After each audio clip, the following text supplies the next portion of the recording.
तो ये कहानी है एक ऐसे श्राप की जो 41 डेज तक एक इंसान की जिंदगी बन गई थी मौत का खेल। तो भोपाल के आसपास के जंगल में एक ऐसे आत्मा का बसेरा था जिसे कि लोग पिशाचनी कहते थे, और उस पिशाचनी के छाया में फंस गया था एक लड़का। नाम था संजय। संजय एक आम कॉलेज गोइंग लड़का था जो हमेशा हंसी मजाक, उसके दोस्त, उसके फैमिली सब नॉर्मल थे। लेकिन एक दिन उसके घर के पीछे एक जंगल था, उसके अंदर से कुछ अजीब सी आवाज़ें आने लगी। एक रात मुझे लगा कि कोई मुझे बुला रहा है, एक हल्की सी आवाज़ में से, जैसे कि कुछ फुसफुसाने की, इस टाइप की आवाज़ से मुझे बुला रहा है। ऐसा लग रहा था कि मेरे घर के दीवार के उस पार से कोई मुझे बुला रहा है, पूरा धीरे से, संजय संजय। और जब मैंने विंडो से बाहर देखा तब एक डार्क सा शैडो जैसे कि अचानक से मेरे सामने से गुजर गई। उसके बाद से मेरे घर में कुछ छोटी छोटी चीज़ें बदलने लगी, जैसे कि मेरे ग्लासेस अपने आप ही हिलने लगते थे, एंड रात को किसी का चलने की आहट सुनाई देता था, एंड हवाओं में कुछ अजीब सी बदबू सी महकने लगती थी, जैसे कि कुछ मिट्टी के नीचे सड़ रहा हो। उसके बाद से चीज़ें और बिगड़ने लगी थी। उसके शरीर में बहुत सी दर्द सी होने लग रही थी, और मानो रात को उसकी नींद उड़ ही जाती थी, वो ठीक से सो ही नहीं पाता था। संजय के लिए ये शुरुआत थी मौत के साए की।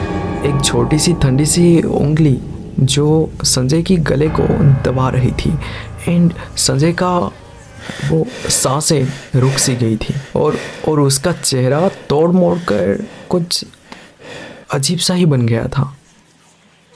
रातों रात संजय के हाथों में स्क्रैचेस बहुत सारे आने लगे, बहुत सारे स्पॉट बन गए थे, और रात को सारे डोर्स अपने आप ही खुल जाते थे, एंड सबका वो जो रिंग बेल होता है वो ऑटोमेटिकली बजने लगता था। जितना भी फ्रेम्स दीवार में लगाए हुए थे वो सब अपने आप ही गिरने लगता था। और फैमिली ने उसे एक लोकल डॉक्टर को दिखाया, और जितना भी मेडिसिन थे, जितना भी ट्रीटमेंट वो कर सकते थे वो सब किए, लेकिन कुछ भी काम नहीं आया। देन उसके बाद उसके फैमिली ने एक पुजारी से बात की। होता है ना, हर किसी के फैमिली के एक पुजारी होते हैं। उन्होंने उनको बताया। देन उन्होंने कुछ अपना वो मंत्र वगैरह पढ़े, देन कुछ कैलकुलेशन वगैरह ऐसे करते हैं ना, वो किया। तो उन्होंने ये बात बहुत ही गंभीर जा चुका है ये बोलकर उन्होंने सजेस्ट किया कि एक तांत्रिक को जल्दी बुलाया जाए, उनसे ज़रूर जाकर मिलो और उनको ये सब बताओ, उसके बाद ही कुछ किया जा सकता है। उसके बाद संजय के फैमिली मेम्बर्स ने एक बड़े ही तांत्रिक के पास गए, और उन्होंने उन्हें बताया कि हमारे घर में ऐसा कुछ हो रहा है, और हमारे बेटे संजय के साथ ऐसे बहुत सारे चीज़ें होने लग रही है। और वो तांत्रिक मान गए, और वो उनके साथ उनके घर आते हैं, और जैसे ही वो उनके घर में कदम रखते हैं तो वो महसूस कर लेते हैं कि ये कोई साधारण सी आत्मा नहीं है, कोई साधारण सी नॉर्मल भूत नहीं है, ये है एक पिशाचनी जो कि उस जंगल के साथ जुड़ी हुई है। और 41 दिन तक कोई भी उस जंगल के आसपास भी गया तो वो कभी वापस नहीं आया। देन तांत्रिक बोलते हैं कि जल्द से जल्द उस जंगल में जाकर क्रियाकर्म शुरू करना पड़ेगा, वरना बहुत देर हो जाएगी। और तभी तुरंत ही वो अपने लोगों को बुलाते हैं और वो उस जंगल में चले जाते हैं। उधर वहाँ पर वो अपना जो क्रियाकर्म का सामान होता है वो सब लाते हैं, और तुरंत ही वहाँ पर क्रिया करने बैठ जाते हैं। और जैसे ही वो वहाँ पर पूजा क्रिया करने लगते हैं, उनके चारों तरफ जो पेड़ होते हैं उनके पीछे से बहुत सी परछाइयाँ मूवमेंट्स होने लगी। बहुत सी परछाइयाँ एक यहाँ से वहाँ, वहाँ से यहाँ, पैर के पीछे से ऐसे मूव होने लगी।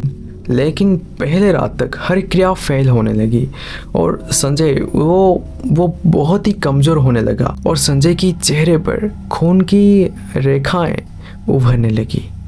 जैसे ही वो क्रिया फेल होते रहे तब तांत्रिक ने डिसाइड किया कि 41 डेज तक वो जंगल पर वहाँ पर रुकेंगे और उस 41 डेज तक वहाँ पर क्रिया करेंगे। हर एक दिन वहाँ पर कुछ अजीब सी चीज़ें होने लगती थी, जैसे कि एक बच्चे की रोने की आवाज़ वो पूरा जंगल में गूंजती थी और कभी खून से लपटा हुआ एक कपड़ा पेड़ों में से ऐसे झूलने लगती थी और कभी संजय खुद हवा में उड़ता था और नीचे पटक दिया जाता था। वो सब कुछ अपने आप ही होने लगता था।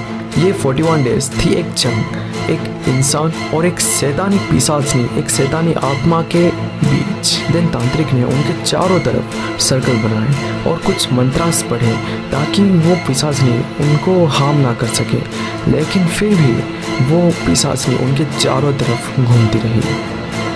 एक रात तांत्रिक ने उस जंगल के बीचों बीच एक पुरानी सी पेड़ थी और वो वहाँ पर जाके खुदाई करता है और वहाँ पर उन्हें मिलता है एक गुड़िया, एक डोल जिसके सर पर एक लोहे की कील मारा गया था और वहाँ से बहुत से खून गिर रहे थे। उसी वक्त जंगल में हवाएं बहुत तेज होने लगी, चारों तरफ बहुत अंधेरा सा हो गया था और जंगल चिल्ला रहा था। और तभी संजय को दिखता है एक औरत, उल्टे पैर, सफ़ेद साड़ी और लाल आँखें। तभी तांत्रिक बहुत ज़ोरों से चांटिंग करने लगते हैं, बहुत से मंत्रास पढ़ने लगते हैं और वो उसे बोलते हैं कि तुझे यहाँ पर इस डॉल के अंदर बांध के रखा गया था, अब तुझे मुक्ति मिलनी चाहिए। देन तभी वहाँ का एटमॉस्फेयर जैसे कि बहुत ही वाइल्ड हो गई, जैसे कि बादल गरजने लगे और वहाँ पर वो जितने भी पेड़ थे वो सारे एक साथ हिलने लगे, जैसे कि वो जंगल वो शोर कर रहा है, चिल्ला रहा है, वो रो रहा है, मानो धरती जैसे हिलने लगी। संजय वहाँ पर बेहोश होकर गिर चुका है। तांत्रिक और पिशाचनी के बीच श्राप और तंत्र का जंग हुआ। आखिर रात तांत्रिक की क्रिया पूरी हुई। देन जंगल की जो चीख थी, जो शोर थी, मानो वो पूरा ख़त्म ही हो गई, जैसे कि वहाँ पर पूरा सन्नाटा ही हो गया। अचानक सब कुछ शांत सा हो गया। उसके बाद संजय धीरे धीरे से होश में आता है। उसके चेहरे में जो लाल रेखाएं थी वो धीरे धीरे मिटने लगती है। उसके बाद तांत्रिक थककर बोलते हैं, याद रखना, जंगल की शक्ति को कभी कम मत समझना। ये ज़मीन अपना हक लेती है और जो उसकी इज्जत नहीं करता उसे ये खा जाती है। उसके बाद संजय और उसके फैमिली वहाँ से लौट आते हैं घर। देन कुछ टाइम लगता है ना, कुछ टाइम के बाद वो ठीक हो जाता है, लेकिन ये घटना वो उसे ट्रॉमाटाइज कर देता है। वो कभी उसके बाद वो जंगल की ओर देखता भी नहीं। इस इवेंट के बाद कोई भी उस जंगल में कदम रखने की हिम्मत नहीं की।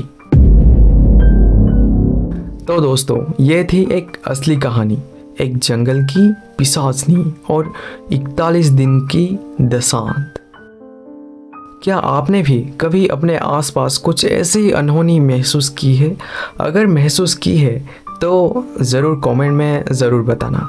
और हाँ, अगर आपके पास भी कुछ ऐसे ही हॉरर चिलिंग स्टोरीज़ हैं और आप चाहते हैं कि मैं ऐसे आप लोगों को सुनाऊं, सबको शेयर करूं, तो आप लोग वो स्टोरी को मेरे दिए गए इस मेल पे मुझे मेल कर दीजिए। मैं ज़रूर उस पर वीडियो बनाऊंगा। तो मिलते हैं अगले एक नए हॉरर वीडियो में एक नए डर के साथ। और हाँ, like, comment, share and subscribe ज़रूर कर देना, वरना क्या पता 41 डेज तक कोई तुम्हें भी बुलाने लगे। Thanks for watching.